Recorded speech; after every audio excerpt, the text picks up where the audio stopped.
Ladies and gentlemen, you are now tuned into Mogul Talk, a podcast that serves as a canvas for entrepreneurs to share their triumphs and struggles on their journey to becoming the moguls of tomorrow.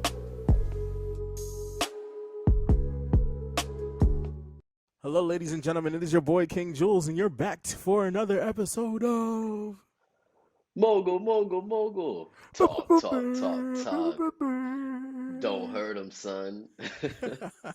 Yo, I go by the name of Church. You already know the vibes. I got my main man, King Jules, right here. And thank you for joining us for another season. I didn't even know we was gonna make it this far, but with God's will, we were able to make it this far. Some people didn't make it out. RIP to the victims of Corona, because that is some real ish.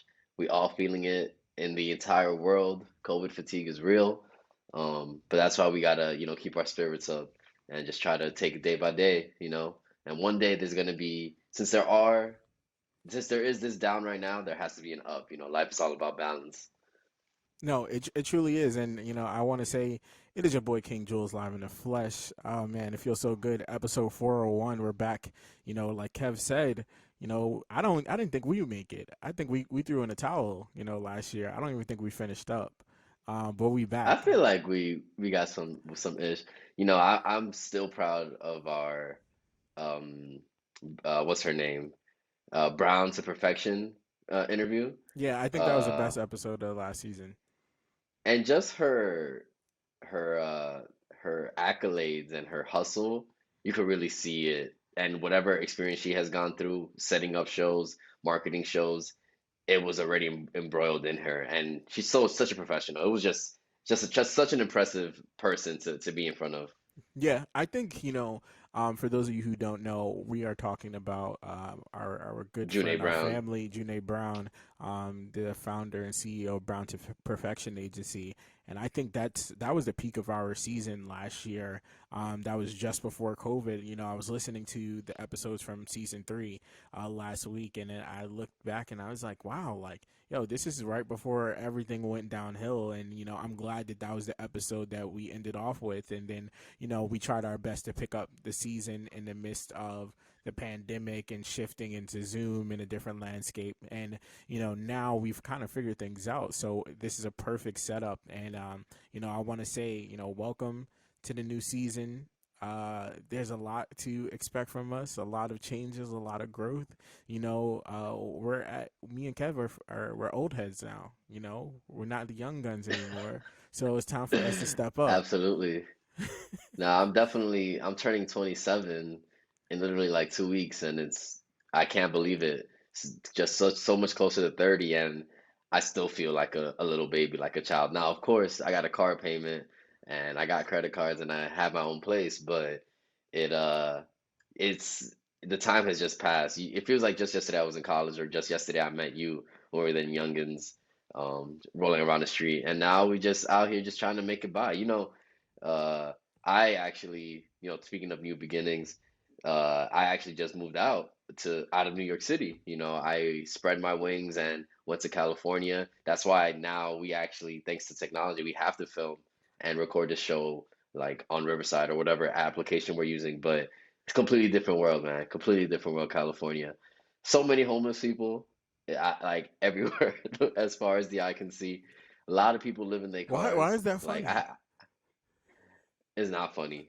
It's not funny at all, man. It's actually depressing. It's a governmental failure, to be honest. And it makes sense, and I can see how easy it is to become homeless here in California because the rent is like astronomical. The wage, not the wage, but the cost of living, like food is so much more expensive than it is in New York City, and they don't even have like a bodega where you could get like a bacon, egg, and cheese for 350. Here, like if you get a bacon and cheese on a bagel, it's gonna cost you 7.95 at like some bougie deli, Seven you what? know. Yeah, like 7.95. There is this one spot called Yum Yum Donuts that sells breakfast sandwiches. Another thing about California is they love donuts. There's donut stores everywhere. Like Bodegas is a donut store, and but they sell mostly donuts and they sell some breakfast sandwiches. But it'll be like 4.95 or like 5.95, and plus tax, it ends up being more. And then if you just go to like, I feel like even Popeyes is more expensive. Like they don't got a $5 box. here, Yo, like, I mean, or I'm not it's gonna front. I realized the other day, I popped into a Popeyes to get me a toothpiece and a biscuit, and I was like, yo, fire, Popeyes is fire. hella expensive, in It is 2020. expensive. It's low key kind of expensive. Not to say that I'm broke or nothing and I can't afford Popeyes, but I'm just saying, two pieces and a biscuit should not cost $10. Two pieces of chicken. Well, that's a Really, lot. if you went to the supermarket and got a pack of chicken for two pieces, I think you'll be spending $2.95 for the raw chicken And then you just gotta season it and cook it up. and season it and cook it up.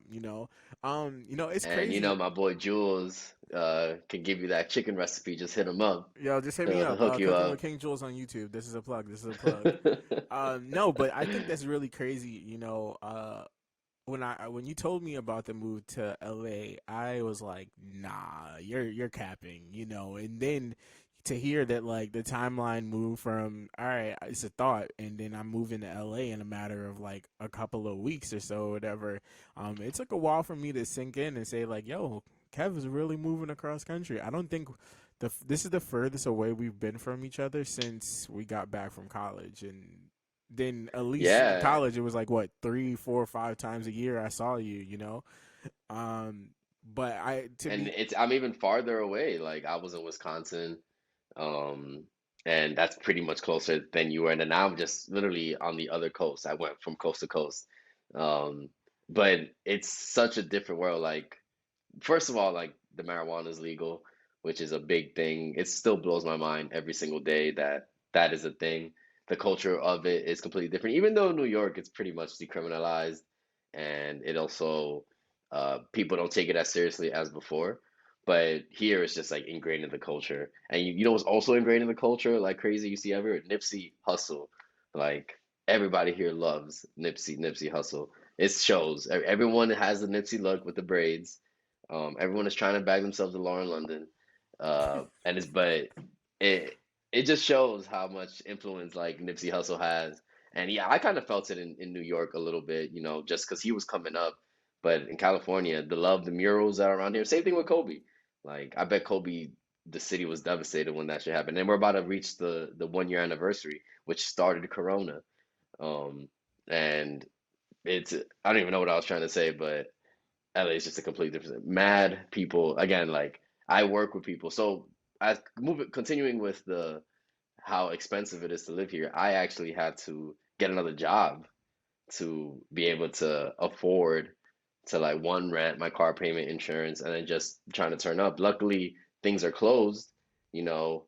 Well, not luckily for the business, but luckily for me, I don't have to go out to a bar or like do anything because everything is closed, and that allows me to save money with that. But now that I have a second job, I'm able to like actually save money. But it kind of is bad look on America and like the city that one person has to work two jobs in order to be able to afford to live okay. Like, and I'm still not Jeff Bezos, and I gotta fucking work two jobs. But that's why even some people at my job who only have one occupation can't even have a crib and they live in their car and still work at my job, but they live in their car still, which is wild. It's just wild. they said that in New York, and I thought took that as a joke, like in New York, that you have to have two jobs and a side hustle to afford New York. And I think realistically Hmm. speaking, the cost of living in New York didn't hit us as hard because this is all we've ever known. You know what I mean? Like, we go in the Ox store and they may be charging $20 for some Dutches to the next man, but you could get them for two because you've been there. You know what I mean? We know the culture, we know the streets, we know the places to go to. So when I hear, friends and colleagues that, either recently moved to New York or came from other places or gentrified, and they're like, oh, New York is so expensive. I'm just like, this is regular degular, you know what I mean? I can't say Yeah. that the real estate is definitely crazy expensive in New York, but because of COVID, it's actually brought the value of real estate down. So it is a little bit more affordable than it was in years past. But to really think about it, like, what really was the driving force or the thought that went in the back of your mind when you were like LA? So I definitely really just wanted to try something new. I did always want to move to LA, but then remember you always see like those memes or be like, oh, people think they moved to LA and then I'm automatically become a rapper. Or like automatically it's put on as soon as you move to LA so I can be put on. And I know you used to always say you don't gotta move to LA, we can stay here in NY. Like NY is popping as well. But I this was the perfect opportunity because I was still working from home. And so I didn't have to go into a brick and mortar office. I wasn't going anytime soon. The pandemic has caused remote work to be a thing. So I was like, you know what? I'll just continue my job in New York, and which I still do have. I just work from home. I just have to get up 3 hours earlier because my shift is from 9 a.m. to 5:30 p.m. Eastern Standard Time, but in here it's at 6 a.m. So then I'm done at 2:30, which allows me to have another occupation, of course. But that it's also the weather. I wanted to escape the winter, even though New York is not so bad, but I wanted to be by that beach, and the beach is just beautiful. The rays are just beautiful. The walking on the beach is beautiful. One thing that I also enjoy here is like hiking. The mountains are incredible, and there's hundreds and hundreds and hundreds of trails that really just take you anywhere. There's one trail that takes you to behind the Hollywood sign, and you just feel like a king. There's another trail called the Ryan, well, not Ryan, it's called Murphy Trail, which is a trail for that goes to an abandoned German Nazi, not encampment, but future base. So like in the 30s when we had World War II, the Germans had this couple who, if they would have won the war, they would have had that as a base. But then the Americans like arrested them after they won the war, and now it's an abandoned mansion, but it's a hiking trail, and when you go there, there's like graffiti all over, and it's just a dope flick spot. And so there's a lot of gems like that. There's another one called Crash Boat Hike that you walk on rocks for like 3 miles, and then you end up to where a ship crashed, and there's like an abandoned tank that's hella rusty. So I really really love that. Like the scenery is beautiful. And then hopefully just try to get skinny. That's one of my goals. I'm just trying to get skinny out here, trying to, get that six pack so I can get all the shawties, hopefully one day. Yeah, I think it's hilarious. That's a good energy. I think that LA definitely looks good on you. I think for me as your friend, you you you like having that comfort zone of knowing that somebody's there, right? For sure. Whether you're on the other side of the world or you're 5 minutes away. And but the biggest thing that I enjoyed was seeing you completely come out of your comfort zone. I think that had this been a year ago, you would have probably thought like, I don't know, but the circumstances, uh, the drive behind it was different, and I think that this has been a good move for you, and I hope and pray that new opportunities come of it, because like, we said before, people do say, you go to LA to get put on, and I've spoken to friends who've been in LA, and they said it's just a city where you just meet the right people and situations can happen, right? But I think for just overall mental health, being in New York City in the midst of the pandemic, it is a lot, you know what I mean? And being cooped up in your home, varying the changes of season. I think being in quarantine or working from home over the summer was like more okay, right? Because we can go to the beaches, we can go out in the streets, we can do much more. Absolutely. But when the wintertime comes and, indoor dining shuts down, outdoor dining shuts down, there's not so many places to go. And like the only place you can go is your grocery store or to the barber shop or to, like do laundry or whatever the case may be. I think the scope of possibilities is very limited. Not to say that LA is a little bit like more open than we are, but it's just a different change of scenery, And I bet for your Yeah, mental is much better. it is definitely much better. It does suck that because we did live in the epicenter for a time in NYC. We were the epicenter, and I actually now moved to another epicenter because LA is really bad as well.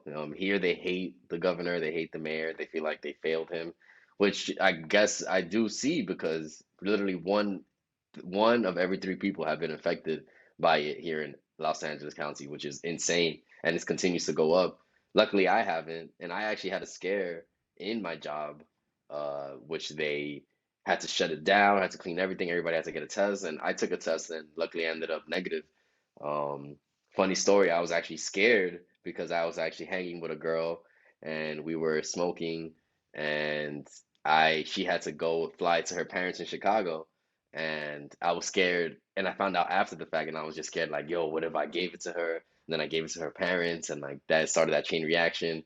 And I would have felt mad guilty. Luckily, I was negative, but that's a fear that people do live in, Y- It trying is to a be around. crazy And fear. Um, going from, and also like I thought I was escaping one, sort of, but kind of came to another one. But luckily, I'm still hanging in there. You know, you just got to stick to your circle, wear your mask, wash your hands, because somehow I made it this far. And a lot of people have too, but a lot of people didn't. And yeah, that's why, like people be like, oh, don't worry about it, but it's not zero people who pass away, like a lot, 400,000 people today. So yeah. it's you got to be careful, man. You got to be careful. You most definitely have to. I think about the badge of honor that we all wear currently from surviving 2020. Um, Realistically Yeah. speaking, I think that fear is very real. And I've heard a lot of people have that fear. Even my dad had that fear when he woke up from his coma. He was just like, "Hey, like, did I give it to anybody? Did I kill anyone?" You know what I mean? And like, you have that fear that you're spreading this virus that can possibly kill somebody, and you have no way of control to really understand whether you fully got it, right? There are some people who contract the virus and they don't have any symptoms, or it's mild Right. or moderate, right? The most is that they lose a sense of smell or taste, or some people have like severe, symptoms. And it's really crazy to see that there's no clear understanding of the virus. And obviously now, the virus has mutated, and that mutated version of the virus has made its way into the United States. Governor Cuomo has even mentioned recently that it's in New York. It's been seen upstate New York. It's been seen on the northwest coast, and it's probably trickling its way through the rest of the country right now in little different Absolutely. ways. But the country, we're pushing a vaccine that doesn't even cover that particular strain of the virus, right? But I think of just the real understanding of like, this is a badge of honor. Every day that you get to wake up, as crazy as it seems, it's something to be grateful for, because you look at the Absolutely. numbers and how absurd the numbers were, last March and April, where it was like on a daily, it felt like hundreds of thousands of people were just dying all over the place. Like the totals in New York City, across New York State, and across the country. And then Hmm. you look at the world globally, and it's just like, wow, like there's so many losses. And you look at the number, and obviously it seems so minuscule, um in the grand scheme of things, right? They say somebody dies every 8 minutes or 8 seconds. I don't know what the timeline is, right? But when you see that number, and you see that number increasing, and then the fear around it, and obviously the media hyping it up, it just makes it very Hmm. worse, right? But I Yeah, absolutely. truth be told, outlook on life is much different because of the experience that we had. I bet your outlook is totally different, just being there and being in the energy. The way you live your life is much different than you lived your life last year. And even, Absolutely. And that's like, go ahead, go ahead. no, no, you go ahead, bro. No, I just wanted to like make that transition to, yeah, everybody's life is, you know, different a year later, and it has caused probably a lot of people to try and find different ways of making money, you know, in order to, I was talking to my roommate Tony. He's like, "Yo, how do we become millionaires, man? How do we become millionaires?" And I was just like, I guess what rich people do is diversify their portfolio, and that has more than likely led to a surplus or an exponential growth of people using like stock apps like Robinhood, or people trying to get into their things like Forex.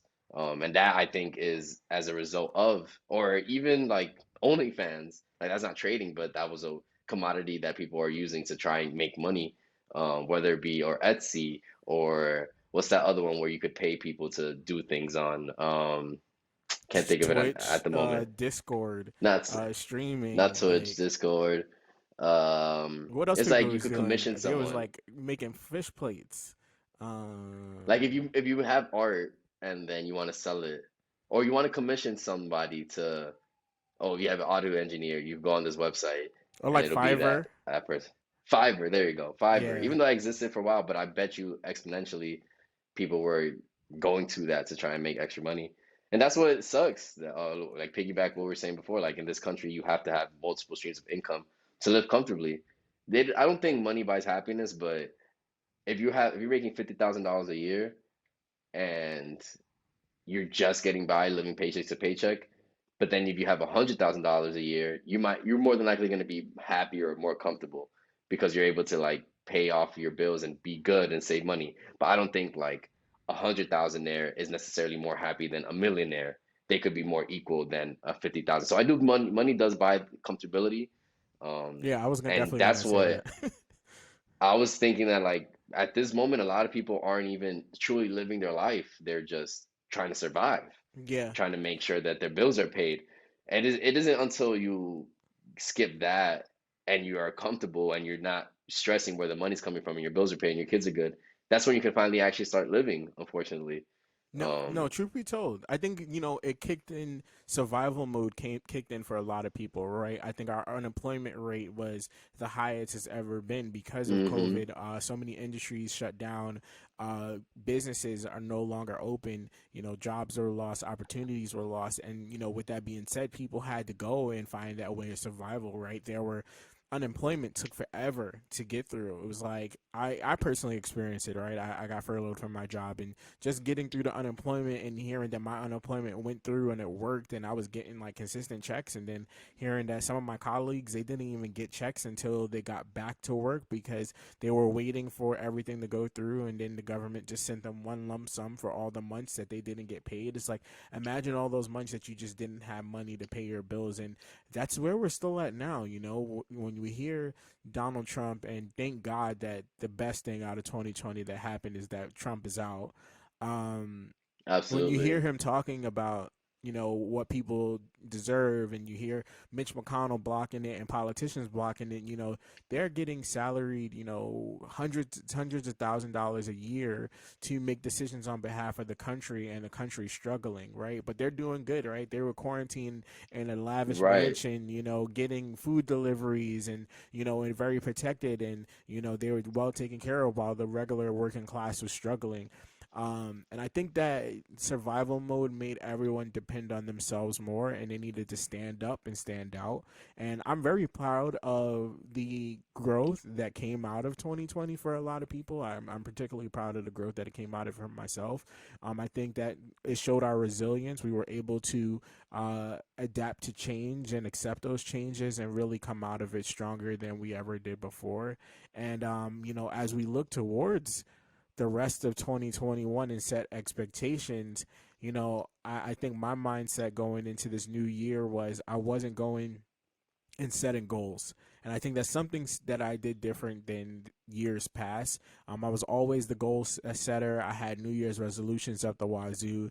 And this year, I realized that my New Year's resolution, or the goal or the mindset that I walked into, was I just want to focus on living. I want to focus on being present in my life, whether that's in work, with my family, with my friends, being more present. And instead of focusing on goals or unattainable goals that might not happen because we have no way of controlling the variables that as they change, right?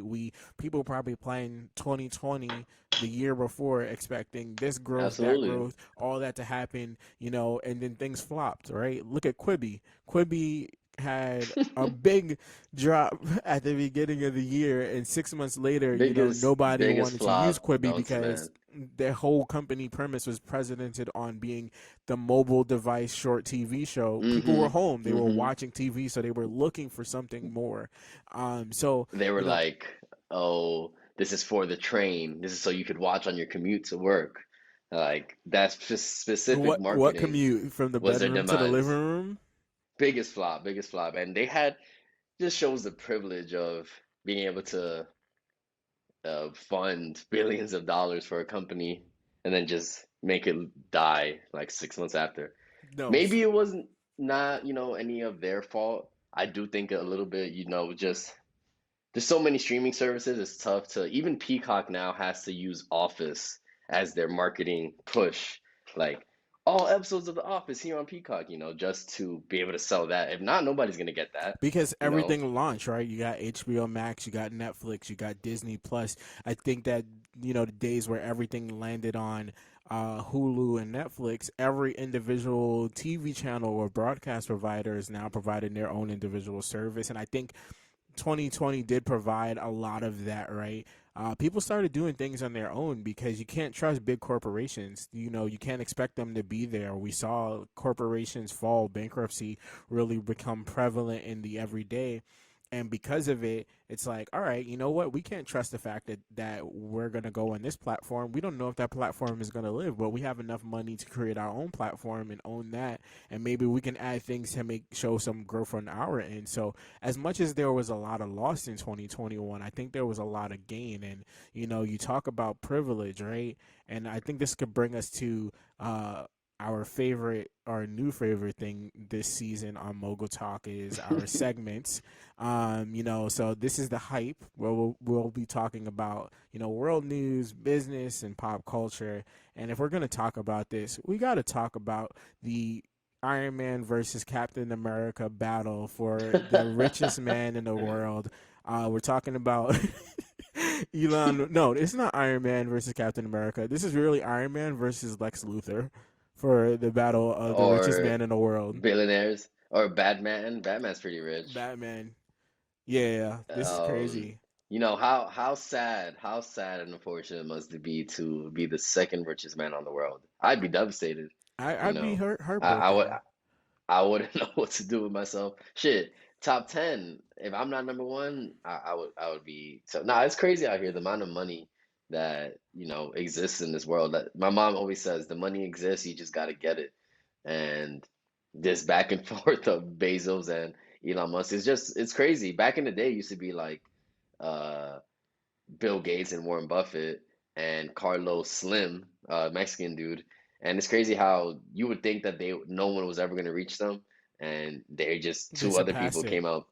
They surpassed it, and someone else could come and surpass them. But people are hypothesizing that Elon Musk and Bezos are going to be like the first trillionaires to ever exist, which is wild. And Like, how and does it's that even happen? yeah, how does that happen in the midst of a global pandemic? You see their money going up in a pandemic. I think there were very few people, who came up in 2021, and it's crazy that these guys, in their mountain of privilege are continuing to gain billions of dollars. Like, we were talking about this last season on Mogul Talk where Jeff Bezos' wife, she was divorcing him and I think she was awarded a settlement of what?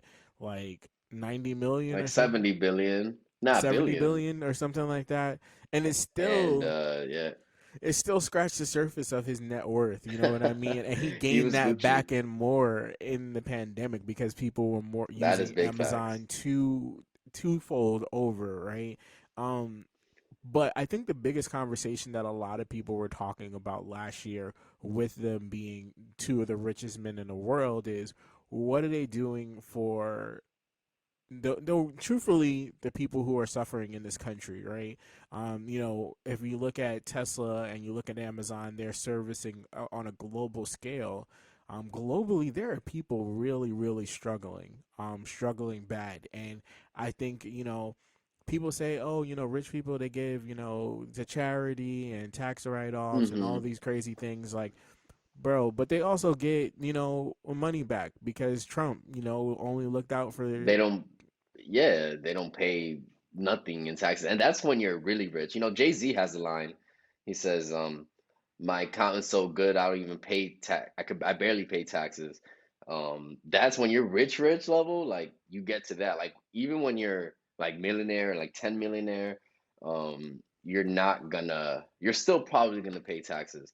But those people, like those upper echelon, like they're paying zero, which is wild to me. Like wild, wild, wild, wild to me.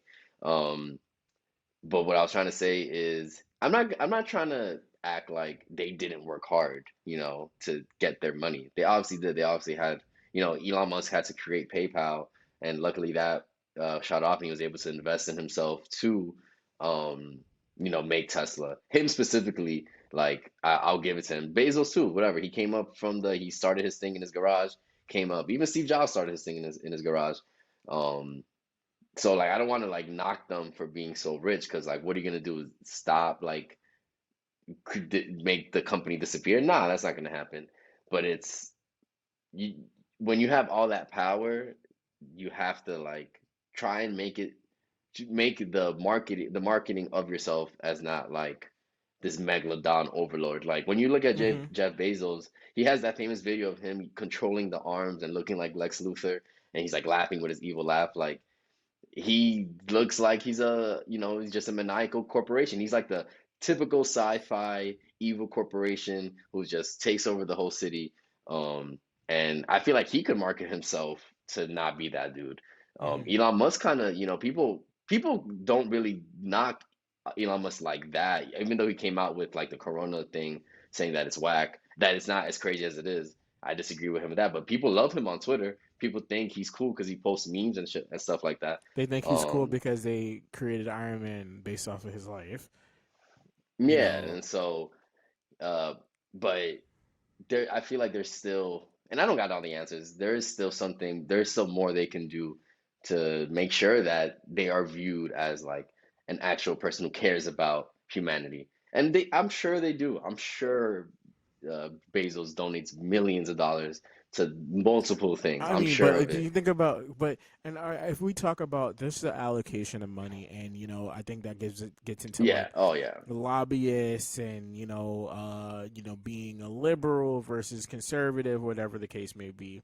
But when you think about the where the money goes, and we can call the government out for this too. That could probably foray into something else, but when they talk about we're giving millions of dollars to this, that, and the third,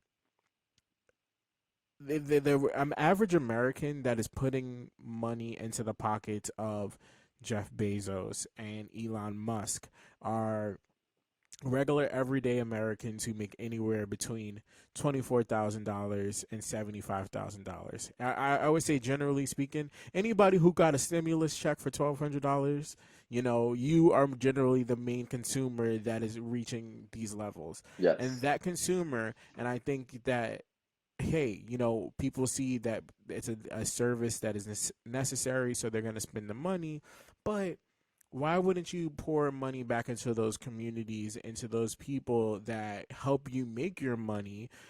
Because, hey, you can donate to the St. Jude's Fund, or you can donate to fight against homelessness and things like that. But it's not going to help the evolution of the country, realistically speaking, because, Right. hey, is that money going? People write off checks so they can get tax write-offs, right? You write off a check, you pay your tithes and offerings in church, you get a W-2 slip from church and say, hey, this is my tax write-off for the year. And a lot of these, billionaires and millionaires, they do the same thing to get write-offs. So it's like, hey, yeah, you may be giving money, but are you giving money in the right places? And don't get me wrong, like, who am I to say where you should put your money? But looking at Right. how badly people struggled in 2020, I would look to more of our upper echelon, the wealthy, to support us. And, and the whole mindset, they were trying to protect the money that they already had, all right? Trying to make sure I keep my millions, I keep this. And there's some woman or man out there that's worrying about where their next meal is coming from, how they're going to pay their rent, how are they going to provide for their kids. And that's a world crisis that needs attention, not the endless battle between Jeff Bezos and Elon Musk, the fight Yeah. for the world's richest man. Like, who cares about the world's richest man in 2021 when the world is literally crumbling around us? Nah, beautifully said. And the key word I think you used was allocation. The they're doing fine. They might be donating money, but there's still that food desert in Harlem or that food desert in the hood of the Bronx where like people aren't really gonna leave their block and get healthy foods. Three blacks died three times more than whites when it came to coronavirus because of the medical deserts that exist in those communities. Hispanics died 2.5 times more than whites because they're more than likely to be poor and living in those communities that have those medical deserts and food deserts. Even with the vaccine, you're gonna see that the allocation of the vaccine. Now I know there is also like skepticism, especially in the black community, because of the Tuskegee experiments and things like that. But even them, even without that skepticism, I bet you that the distribution would be less in those poor communities, whether it be black, brown, Hispanic, or whatever minorities live in that area. And so that is real. That is real. And how come you are okay with allocating trillions and billions of dollars to give a tax refund for the rich instead of raising their taxes to hopefully, deter and fix these communities that need it the most. Go drive into Baltimore. You'll have to go on the sidewalk to avoid a pothole. Like it's you when you go to areas like this, you'll see clearly that the allocation of funds in America are whacked out. It's a tale of two cities. Yeah. And I think that was beautifully said. I think that was beautifully said. Like And we who's to focus blame so for much that? on those people. Lobbyists, like you said, I think, And the government, bro. And oh hell yeah. I feel like the lobbyists and the government work, obviously, we know that they work hand in hand, because the lobbyists are appealing to the senators and trying to get them to But sign off on certain bills. it's the government's fault for being accepting the lobbyists and allowing them to put money in their hands to go with what they want, whatever Yeah. corporations it may be. You know, you could, let's say there are lobbyists, but if you are a senator or whatever it is, a lawmaker, you should just not be convinced by cash because you should be for the people, which hmm is That's what you were clearly they're voted not. for. That's why we voted for you to represent us, and you're not, And then that's when because they democracy just doesn't want to. come into play. Yeah, yeah. And it's not. We don't. Unfortunately, we don't really live in a democracy. I think we live in an oligarchy where rich people at the top make the decisions. Yeah, we vote, but they're still kind of making decisions. Like it took 8 months for them to deliver another coronavirus package in the midst of the pandemic for when we paid them. They took a recess when people were about to get evicted because of moratoriums were expiring. And so the rich, they don't care, man. They don't act like they're one of us. I like to think that before, and now we have people like AOC, we have Ilhan Omar, who I like to think that they were AOC specifically. I don't know Ilhan's background, but AOC was at the bottom. She was a bartender, which, people like that is what makes young people actually have faith. We'd like to think that she will represent as well. And I see that. I voted for her. I do believe that she's gonna push, hopefully Biden to and that whole progressive movement to, legalize marijuana, raise the federal minimum wage to $15, which it's currently 7.25, And think It's about been that. If you how have many one job, years? Yeah. yo, and so like I said, I need two jobs. I need two jobs to be able to afford to comfortably, pay my rent, pay my car bill, and I'm getting paid more than 7.25 from both jobs. Imagine if you just had to getting paid 7.25. How is that even possible? Like, hmm how do you expect anyone to? And it'd be the same people who be like, just work hard and tie yourself by the bootstraps, and make sure and don't complain about it, because if you're complaining, like you're just not working hard enough. It'd be the same people who be like, the Democrats want you to have $15 minimum wage and they want you to have Medicare. Like what? They want you Like how to could they? live. They want you to have an equitable wage. They want you to have health insurance. They want you to be able that if you are sick with coronavirus, that somebody's able to take care of you. Because why is our lives determined by the value of our healthcare insurance? And And that's I going to be the next crippling thing. Like the amount of people who are going to have these hospital bills, unless there's a bill that's passed that says nobody has to pay, which is possible, now that we have a democratically run, which I want to say, like, I don't put all my faith in Democrats like that, because I believe they fumbled the bag too. Um, but now I do believe they will not deny the virus like Donald Trump used to do, say I don't think they'll say it's a hoax. Like they'll actually follow science. So that is good. But they still may not help the people who are going to have the uh, hundreds of thousands of dollars of bills because of Corona, where because they were on a ventilator for 6 months straight, made it yeah, out, but now they got them bills, and that's going to be crippling as yeah, well. And that most could cripple definitely. the economy. And a lot of people are still recovering from those jobs. I think this is a perfect, you know you think of those people who make those decisions and say, "Hey, you know what? Like, you can do this. 725 is perfectly fine. 725 only works in like the middle of nowhere, United States. 725 in New York, you could barely get like a quarter tank of gas in 725 in New York right now. You think about those people, and those are the same people that stormed the Capitol, really fighting for well, I can't even put words to understand what the hell they thought it was going through their mind when they were storming the Capitol. Thinking about just imagine. I'm not one for the forefathers. I don't respect, the foundation of America, but I do respect the history, and I understand, that the values of what we as Americans preach, right?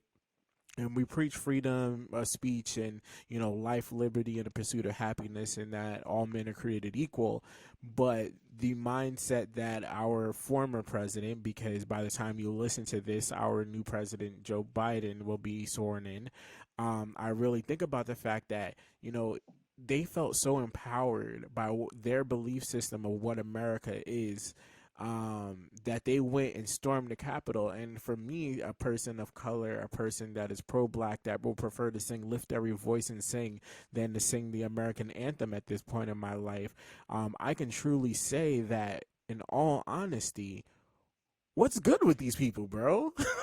Like, what's really good with them? Like, you really thought, and then, to see on social media, and how it played out, people were walking around with no mask. And I said, you guys have to be one of the biggest group of idiots to just walk around with no mask. You just want to be found. Like, the FBI doesn't have technology for facial recognition, and they wouldn't find you, and you wouldn't be put on a no-fly list, and you wonder why, hey, why am I not able to fly? I'm just going, like, we know what you did. Like, that's treason. And I hope with this new administration that we're going to see some type of justice, because if they were black, we would not see, they wouldn't even saw the light of day, right? We would be mourning the funerals and losses of all the lives that were lost at the Capitol that day. The same amount of black people that were fighting for those racial injustices over 6 months before, now we have the other side of the fence fighting for Trump to be president again. 78-year-old man who, let's be honest, and I don't like to wish death on anybody, who knows if he's going to be alive to see the next 4 years of his presidency, because I know many Americans didn't expect him to live to see the rest of his first term as president. And now he's trying to but go for a second run in 2024, right? Nah, yeah. First things first, like the hit, the the people who supported or like ran to. Okay, first of all, you could see the amount of privilege it is when they truly think that they can run into the Capitol. Nothing is gonna happen to them, you know. Um, it isn't the first time that a capital was run this year. In I think it was June or July. In Minnesota, the capital was stormed as well. You know, and there was death threats against the governor of Minnesota. And they were like, "We're here to free the state, you know, free the state," and pulled up in their guns, and nothing happened to any of those people. So even that already happened, and there was no thought that this could happen. The negligence is quite uncanny. But it truly, I think, is due to the fact that it was, you know, a lot of it was an inside job. Like there were Capitol police officers who were in on it, you know, taking selfies with the peoples. They were okay with them being able to rush through. That's one thing. The hypocrisy, you know, again, we talk about living in a tale of two cities. If they were people of color, absolutely they would have been tackled at first.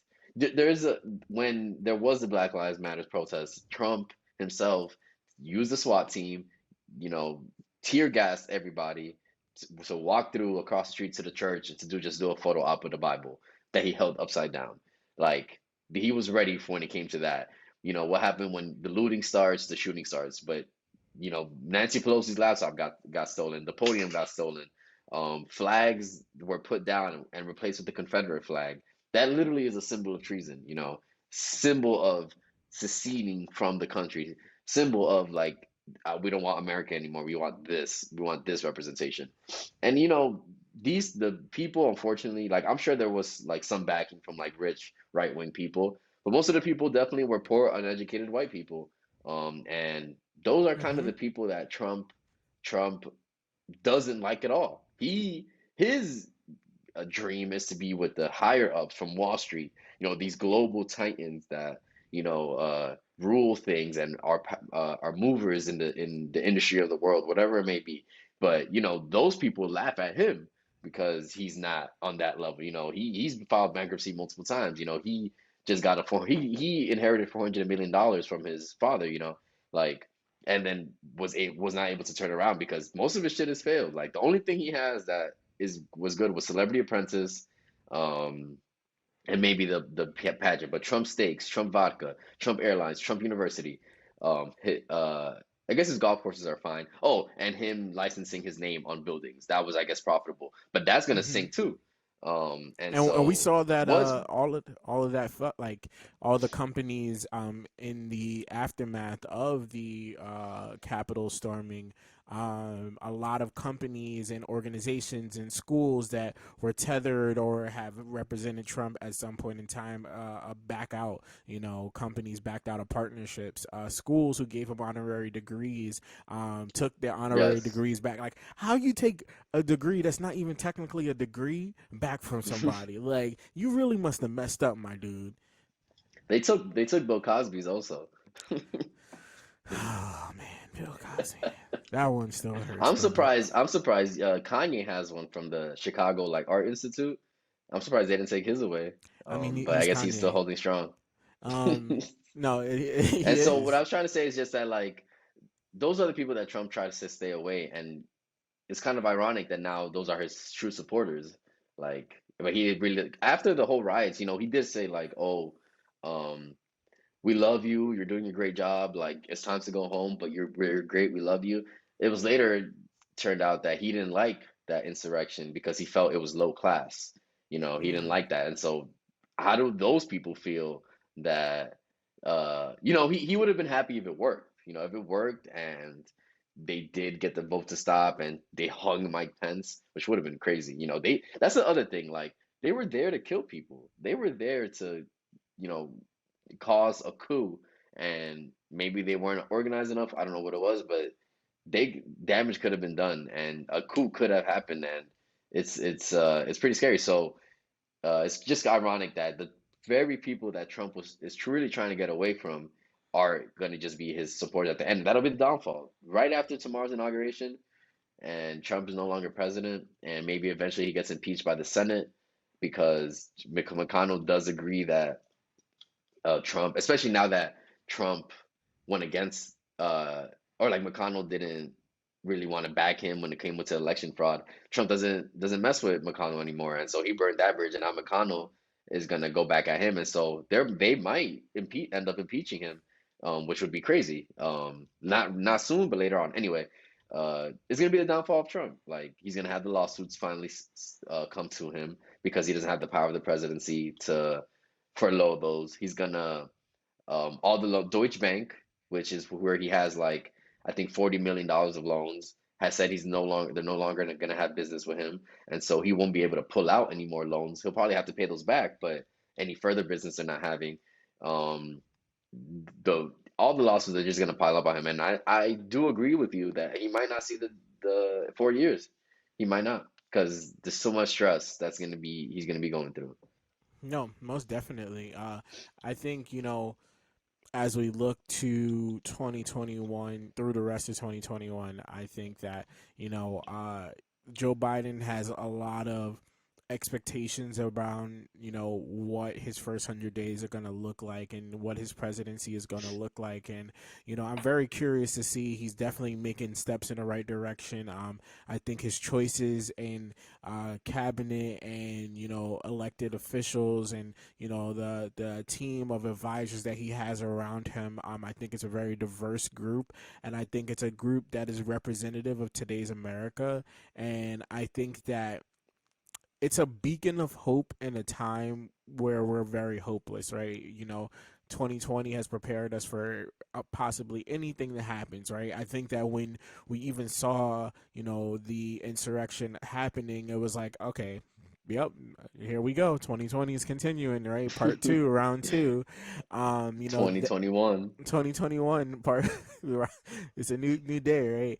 I think we were prepared and we are just okay. It's just another thing, but I think mindset wise, amidst everything that goes on with the government and in a world that you got to keep living and kind of keep living beyond what the hype or the craziness was. I think people moved past that hysteria when it came to 2021. It's like, all right, like coronavirus, this situation, that situation, we just got to keep going. And I think that that's where we are right now.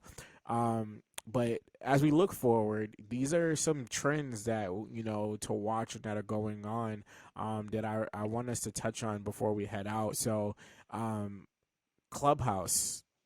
Clubhouse has been going off. If you're Hell yeah. not familiar with Clubhouse, Clubhouse is a new social platform in its beta stage. It's predicated on connecting people, networking, forging new relationships in the social space, but not using pictures or video, but only using voices. And I was one of I think it was like 1,500 users to start when Clubhouse first started. It is invite only because it is in the beta stages, and Clubhouse has emerged to be a crazy platform. Okay, I think there was a musical maybe a week or two ago. There was like Lion King the musical they were doing on Clubhouse. Like, imagine somebody's just sitting there for like 2 hours listening to a musical through their cell phone, like audio. Now, what was Clubhouse bought by Twitter or was it made by Twitter?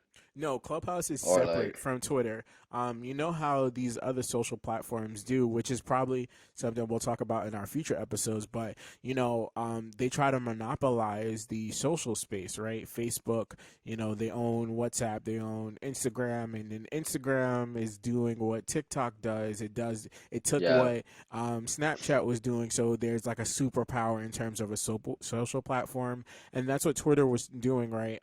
They took that idea of the audio rooms and then brought it to their space. And I don't think it's found the same level of success. I know a lot more people are still more inclined to go to Clubhouse, but just as a platform, it's definitely a good platform. I know people who have gotten jobs on there. I know people who have found dates on there. Just forging new connections, and it's not just a professional space. That's what it was primarily. But even as recent as there was a competition to win $500 for fellas to go in there and show the ladies how you moan. and who put that on? I don't know who put it on, but it was like a crazy room. Very, very creative. I think it was like 5,000 people in the room. And mind you, like the application is still in beta stages, so I think there's only 10,000 users right now to date. But I would definitely say, check out Clubhouse. If you don't got the juice enough to get an invite, I think they're opening up, this space for It more also people to get. seems it also seems like a lot of rappers have been on it, and a lot of like the ones that are popping off like that I see on like on Bossip or whatever, people going at each other, 21 Savage, Meek Mill, DJ Academics. And it also seems, actually my cousin, Julito McCullum, who actually he was on The Wire, he held auditions on Clubhouse for a movie he wrote, and he put it on his Instagram and his Twitter, and he was like, "Yo, on Clubhouse, we're gonna have auditions." And he like sent people the link or whatever, however he did it. And he's like, "Thank you for coming." And people did; they submitted, Yeah, and he was able to actually get people. And so, Janae Brown, to piggyback up on her again, she wrote a Twitter like on Twitter that Clubhouse has to give the bag like to creatives because Clubhouse seems like it's going to be that next thing that takes off. It's just a different and it's atmosphere. because And of it's black go ahead. and brown creatives that have really made it to Absolutely. be the space that it is. Absolutely not. And she's right. She's right. And all these companies have, these budgets where they can give the bag, and that'll make their things look even better. Like whether it be like same thing when it comes to Twitch or same thing when it comes to YouTube. When you partner with someone, you could exponentially make that product better. So we'll see. We'll see where it comes. And who knows what it'll transform to. I'm sure eventually they're gonna add video, because watch like I bet you $100 Instagram is gonna take that idea, um, and because Facebook, I mean Mark Zuckerberg, his motto is always says like don't be afraid to copy, and we've seen them time and time again do it when it comes to IG stories, when it comes I mean, to what else, Facebook is based off of him Vine, copying somebody else's idea and being sued for yeah, it. So I yeah, wouldn't be absolutely. surprised. When Vine came out, that's when they allowed video to be on Instagram, and they're like, oh, it's not going to be 6 seconds, it's going to be 30 seconds. When Snapchat came out, the story, things like that. And so, yeah, TikTok, Reels. I could bet you They, $100. Yeah, yo, TikTok Reels, you just got to bet find you a a way to hundred stay dollars that, relevant. and I guess it works, like I think for me, for young people, I think Facebook is kind of trash. Like I deactivated my Facebook, still have IG, so that's still technically Facebook. But in order for it to remain relevant, like they have to, um, and uh, or like it's working for them. Like so they're gonna keep copying, and whatever comes next, like they're gonna copy that too. Even like to go against YouTube, they created IGTV, having the vertical viewership, but then people just add it high horizontal as well. But nah, all they do is copy. No, it really is. I think my word of encouragement for this year is do your own thing. Stop copying other people. You'll find your own way in your own space. But with that being said, ladies and gentlemen, this has been episode 401. Oh man, it feels so great to be back. Very good dialogue. This is it. We're back No, for the culture. absolutely. I dig this new way that we did it, at least with this application. Sorry, guys, for my messed up hairline and my graduation background, but I'm Yo, gonna the be cuter next graduation time for you. background, the high school I class just need photo. the, I just need the, whatever, uh, whatever pose it is. Um, but nah, we got a bunch of guests, coming up for you. We should have one soon, and just I hope you stay with us, and we'll make things better. And we're gonna have actually structure and things like that. So y'all know the vibes. We growing up. We the old heads now, so we got to get it together. But with that being said, thank you guys for listening to today's episode. I'm your boy King Jules. You can find me at I am King Jules, I go by the name of Church, and you can find me at No Church in the City. and this has been another episode of Mogul Talk. Thank you guys. Peace. Peace. Follow us on Instagram at Mogul Talk Podcast and on Twitter at Mogul Talk Pod. Be sure to find us anywhere you listen to podcasts, whether it's Spotify, Apple Podcasts, Google Podcasts, Anchor.fm, or Stitcher. Look us up in your search tab by typing in Mogul Talk.